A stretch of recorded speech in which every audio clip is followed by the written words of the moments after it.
মাটির শত শত ফুট নিচে দুর্ভেদ্য সুড়ঙ্গের অন্ধকারে যা সযত্নে লুকিয়ে রাখা হয়েছিল এতদিন, এবার কি তবে সেই ধ্বংসাত্মক পরমাণু বের করে আনছে ইরান?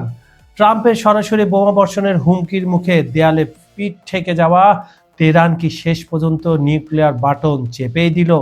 হরমুজ প্রণালী বন্ধের হুঁশিয়ারি আর আয়াতুল্লাহ খমেনির মৃত্যু নিয়ে পেন্টাগনের রহস্যময় সংশয়, সব মিলে মধ্যপ্রাচ্য কি এখন তৃতীয় বিশ্বযুদ্ধের দোরগোড়ায়? মাত্র কয়েক ঘন্টার যুদ্ধবিরতি শেষ হলেই কি আকাশ থেকে আগুনের বৃষ্টি শুরু করবে আমেরিকা?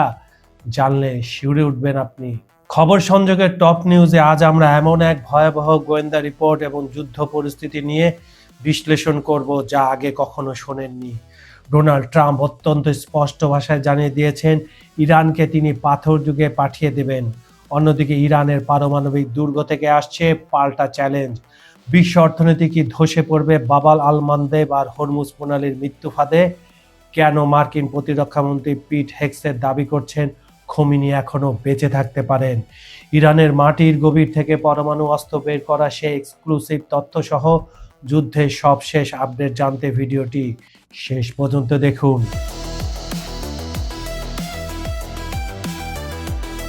মাটির কয়েকশো ফুট নিচে দুর্ভেদ্য সুড়ঙ্গের অন্ধকারে এতদিন যা সযত্নে লুকিয়ে রাখা হয়েছিল, এবার সম্ভবত তাই দিনের আলো দেখতে যাচ্ছে।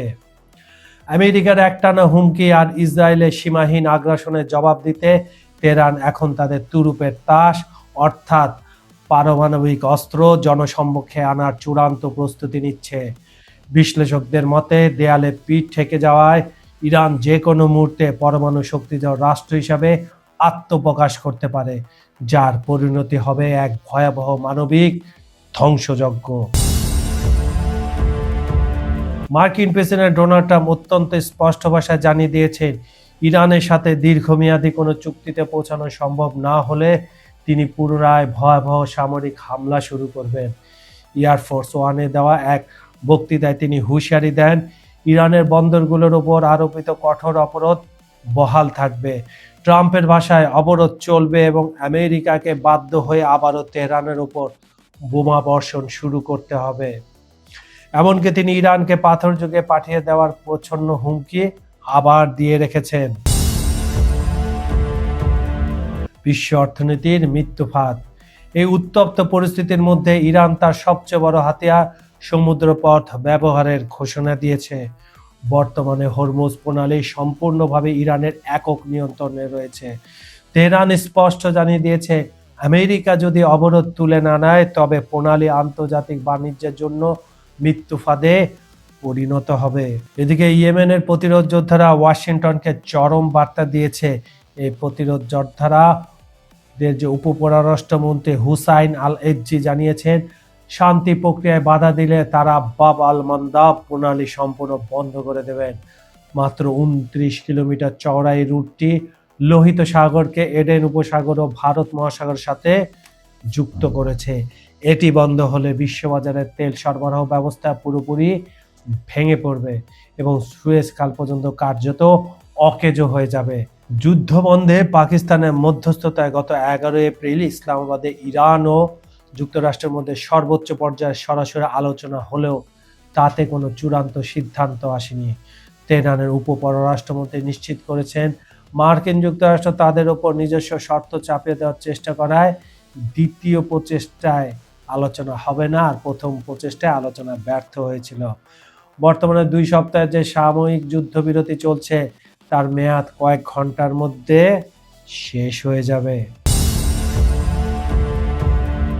আইএইএ এবং স্যাটেলাইট ইমেজারি থেকে পাওয়া তথ্য অনুযায়ী ইরান তাদের পারমাণবিক কর্মসূচির বিশাল অংশ মাটির কয়েকশো ফুট গভীরে সুরক্ষিত সুড়ঙ্গে সরিয়ে নিয়েছে। বিশেষ করে নাতানজ ও পিকক্স মাউন্টেনের মতো পাহাড়ি এলাকায় ভূগর্ভস্থ স্থাপনাগুলোতে অত্যন্ত গোপনীয়তার সাথে অস্ত্র তৈরি প্রযুক্তি মজুত করা হয়েছে। প্রেসিডেন্ট ট্রাম্প যদি সত্যি ইরানের মূল ভূখণ্ডে বোমা বর্ষণ শুরু করেন তবে তেহরানের দীর্ঘদিনের ধৈর্যের বাঁধ ভেঙে যাবে। অস্তিত্ব রক্ষার তাগিদে তারা মাটির গভীরে লুকিয়ে রাখা সেই পারমাণবিক অস্ত্র প্রকাশ করতে বাধ্য হবে। যদি ওয়াশিংটন হামলা চালায় এবং ইরান তার পরমাণু অস্ত্রের ভান্ডার উন্মুক্ত করে দেয় তবে মানব ইতিহাসে এক সর্বনাশ যুদ্ধের সূচনা হয়ে যাবে, যা আমরা কেউ চাই না। ইরানের সঙ্গে যুক্তরাষ্ট্রের 2 সপ্তাহের যুদ্ধবিরতির সময়সীমা শেষ হওয়ার ঠিক আগে মধ্যপ্রাচ্যে আবারও যুদ্ধের দামামা বাজতে শুরু করেছে। দুই দেশই একে অপরকে কড়া হুঁশিয়ারি দিয়ে জানিয়েছে তারা যুদ্ধের জন্য পুরোপুরি প্রস্তুত। এই উত্তপ্ত পরিস্থিতির কারণে পাকিস্তানে নির্ধারিত দ্বিতীয় দফা শান্তি আলোচনা এখন চরম অনিশ্চয়তার মুখে পড়েছে। মার্কিন প্রেসিডেন্ট ডোনাল্ড ট্রাম্প পাকিস্তানে ইসলামাবাদের দ্বিতীয় দফা আলোচনার ঘোষণা দিয়েছিলেন, যেখানে ভাইস প্রেসিডেন্ট জেডি ভ্যান্সের নেতৃত্বে একটি প্রতিনিধি দলের যাওয়ার কথা। তবে তেহরান এখন এই আলোচনায় অংশ নেওয়ার বিষয়টি নিশ্চিত করেনি। উল্টো তারা অভিযোগ করেছে ইরানের বন্দরগুলোতে অবরোধ দিয়ে এবং জাহাজ জব্দ করে ওয়াশিংটন যুদ্ধবিরতি লঙ্ঘন করেছে। ইরান বলছে বন্দর অবরোধ করে ট্রাম্প আলোচনার টেবিলকে আত্মসমর্পণের টেবিলে পরিণত করতে চাইছেন। হুমকির মুখে আমরা কোনো আলোচনায় বসবো না। গত 2 সপ্তাহ ধরে আমরা রণাঙ্গনে নতুন চমক দেখানোর প্রস্তুতি নিচ্ছে বলে ইরান জানিয়ে দিয়েছে। ইরান হুঁশিয়ারি দিয়েছে তাদের অনুমতি ছাড়া হরমুজ প্রণালী দিয়ে কোনো জাহাজ চলাচলের চেষ্টা করলে সেটিকে লক্ষ্যবস্তু করা হবে। বিশ্বের মোট তেল সরবরাহের 1/5 এই পথ দিয়ে পরিবাহিত হয়। ইরানের এই অনড় অবস্থানের কারণে বিশ্ববাজারে তেলের দাম হু হু করে বাড়তে শুরু করেছে। অন্যদিকে ট্রাম্প ও ইরানের বিরুদ্ধে যুদ্ধবিরতি লঙ্ঘনের অভিযোগ তুলেছেন। নিজের সোশ্যাল মিডিয়া প্ল্যাটফর্ম ট্রুথ সোশ্যালে তিনি লিখেছেন, মার্কিন অবরোধ ইরানকে ধ্বংস করে দিচ্ছে। চুক্তি না হওয়া পর্যন্ত এই অবরোধ প্রত্যাহার করা হবে না। তেহরানের স্থানীয় সময় অনুযায়ী মঙ্গলবার দিবাগত রাতে যুদ্ধবিরতি শেষ হওয়ার কথা। তবে প্রেসিডেন্ট ট্রাম্প দাবি করেছেন এই মেয়াদ ওয়াশিংটন সময় বুধবার সন্ধ্যা পর্যন্ত বহাল থাকবে। এদিকে তেহরানের প্রধান বিমানবন্দরগুলো খুলে দেওয়া হয়েছে এবং জীবনযাত্রা আপাত দৃষ্টিতে স্বাভাবিক মনে হলেও সাধারণ মানুষের মধ্যে চরম আতঙ্ক বিরাজ করছে। 30 বছর বয়সী এক ইরানি চিকিৎসক বলেন, এই যুদ্ধ প্রমাণ করেছে সাধারণ মানুষের কথা কেউ ভাবছে না। অর্থনৈতিক মন্দা ও যুদ্ধের আশঙ্কায় সাধারণ ইরানিরা দিশেহারা হয়ে পড়েছেন।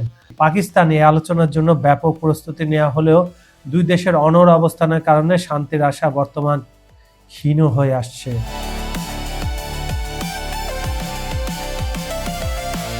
ইরানের সর্বোচ্চ নেতা আয়াতুল্লাহ খামেনির ভাগ্যে আসলে কি ঘটেছে তা নিয়ে আন্তর্জাতিক মহলে রহস্য দিন দিন ঘনীভূত হচ্ছে। সম্প্রতি মার্কিন যুক্তরাষ্ট্র তাকে হত্যার দাবি করার পর ইরান সরকার তা আনুষ্ঠানিকভাবে নিশ্চিত করলেও বাস্তব পরিস্থিতির সাথে তথ্যের অমিল খুঁজে পাচ্ছেন অনেক বিশ্লেষক। বিশেষ করে পেন্টাগনের শীর্ষ কর্মকর্তাদের সাম্প্রতিক সংশয় এই আলোচনাকে নতুন করে উস্কে দিয়েছে। সাম্প্রতিক মার্কিন হামলায় আলী লারিজানি সহ ইরানের একাধিক শীর্ষ নেতা নিহত হওয়ার পর তেহরানের রাষ্ট্রীয় মর্যাদায় তাদের বিশাল জানাজা অনুষ্ঠিত হয়। লাখো মানুষের উপস্থিতিতে সেই শোক মিছিলে শীর্ষ নেতাদের কফিন প্রদর্শিত হলেও রহস্যজনকভাবে আয়াতুল্লাহ খামেনির কোনো জানাজা বা কফিন জনসম্মুখে আনা হয়নি। এমনকি হামলার পর তার দেহাবশেষ উদ্ধার করা হয়েছে কিনা তা নিয়েও তেহরান এখন পর্যন্ত কোনো স্পষ্ট বিবৃতি দেয়নি। এখন মিডিয়া পাড়াগুলোতে প্রশ্ন উঠছে, যদি তিনি মারা গিয়েই থাকেন তবে তার শেষ বিদায় কেন এতটা গোপন রাখা হচ্ছে? মার্কিন ও ইসরায়েলি গোয়েন্দা সংস্থাগুলোর দাবি অনুযায়ী ইরানের অন্তত 30 জন শীর্ষ কর্মকর্তাকে হত্যা করা হয়েছে। সাধারণত যে কোনো দেশের নেতৃত্বের এমন ধস নামলে প্রশাসনে ফাটল ধরে, কিন্তু ইরানের ক্ষেত্রে চিত্রটি সম্পূর্ণ উল্টো। দেখা যাচ্ছে ইরান আগের চেয়েও বেশি সংহত এবং কঠোরভাবে পাল্টা আঘাতের প্রস্তুতি নিচ্ছে। পাকিস্তানের প্রধানমন্ত্রী ও সেনাপ্রধানের মাধ্যমে যুক্তরাষ্ট্র কূটনৈতিক সমাধার চেষ্টা চালালেও ইরান তাতে বিন্দুমাত্র কর্ণপাত করছে না। এই অনমনীয় অবস্থানই যুক্তরাষ্ট্রকে ভাবিয়ে তুলেছে। পিট হেগসেথের সন্দেহ, তিনি কি বেঁচে আছেন? যুক্তরাষ্ট্রের প্রতিরক্ষা মন্ত্রী পিট হেগসেথ সম্প্রতি এক সংশয় প্রকাশ করেছেন।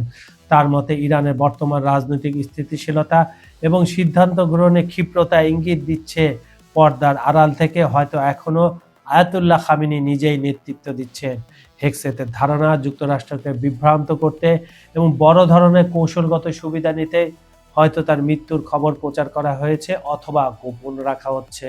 ইরান কি তবে কোনো বড় সারপ্রাইজ দেওয়ার জন্য অপেক্ষা করছে, নাকি নেতৃত্বের এই কঠোরতা নিছক প্রতিশোধের আগুন? তেহরানের নীরবতা আর ওয়াশিংটনের সন্দেহের দোলাচলে বিশ্ব রাজনীতি এখন এক চরম উত্তেজনাপূর্ণ সন্ধিক্ষণে দাঁড়িয়ে। বন্ধুরা, একটা জরুরি কথা, আপনার ব্যবসা বা প্রতিষ্ঠানকে আরো বড় পরিসরে নিয়ে যেতে চান আপনার ব্র্যান্ডকে তুলে ধরুন হাজার হাজার মানুষের সামনে সহজে এবং দ্রুত। নতুন গ্রাহক খুঁজছেন, বিক্রি বাড়াতে চান, অনলাইনে শক্ত অবস্থান গড়ে তুলতে চান, তাহলে আর দেরি কেন? আজই আমাদের সঙ্গে যোগাযোগ করুন। নাম্বার দেওয়া আছে ডেসক্রিপশনে। আপনার সফলতার যাত্রায় আমরা আছি সবসময় আপনার পাশে। দর্শকদের জন্য একটা ছোট্ট অনুরোধ, আপনারা পৃথিবীর কোন প্রান্ত থেকে আমাদের ভিডিও দেখছেন কমেন্টে জানাতে ভুলবেন না। বন্ধুরা, প্রশ্নটা এখন আর আলোচনার টেবিলে নেই, প্রশ্নটা এখন সময়ের। তেহরানের মাটির গভীরে থাকা সে পারমাণবিক ড্রাগন কি সত্যি জেগে উঠেছে? যদি আজ রাত পোহানোর আগে পারস্য উপসাগরের আকাশ, মার্কিন স্টেল ফাইটারের গর্জন আর ইরানের মিসাইল ইন্টারসেপ্টার আলোয় লাল হয়ে ওঠে, তবে কার পরাজয় হবে, ট্রাম্পের ইগো নাকি ইরানের অস্তিত্ব? হয়তো যখন আপনি এই ভিডিওটি দেখছেন তখনই কোনো এক সুড়ঙ্গে শেষবারের মতো চেক করা হচ্ছে সেই নিউক্লিয়ার বাটন। মনে রাখবেন, হরমুজ প্রণালী বন্ধ হওয়া মানে আপনার হাতের স্মার্টফোন থেকে শুরু করে রান্নাঘরের তেলের দাম সবকিছুই এখন খাদের কিনারায়। আগামী কয়েক ঘন্টা পুরো পৃথিবীর জন্য এক ভয়াবহ অগ্নি পরীক্ষায়। ইরান কি সত্যি পৃথিবীর মানচিত্র বদলে দিতে পারে এমন কোনো চমক দেখাতে যাচ্ছে? ট্রাম্প কি পারবেন তার দেওয়া পাথর যুগের হুমকি বাস্তবায়ন করতে? পরবর্তী ভিডিওতে আমরা ফাঁস করব সেই গোপন গোয়েন্দা নথি যা বলছে ইরানের হাতে থাকা পারমাণবিক অস্ত্রের প্রকৃত সংখ্যা কত। সেই বিশেষ বিশ্লেষণ মিস করতে না চাইলে এখনই সাবস্ক্রাইব করে বেল আইকনটি চেপে রাখুন, কারণ সত্য যখন আগুনের মতো ছড়িয়ে পড়ে তখন আমরাই থাকি সবার আগে। আপনারা পৃথিবীর কোন প্রান্ত থেকে আজ আমাদের সাথে ছিলেন তা জানাতে ভুলবেন না। আমি কাজল হায়দার আজকের মতো বিদায় নিচ্ছি। দেখা হচ্ছে ঠিক পরের ভিডিওতে। ততক্ষণ পর্যন্ত ভালো থাকুন, নিরাপদে থাকুন আর চোখটা রাখুন খবর সংযোগে। আল্লাহ হাফেজ।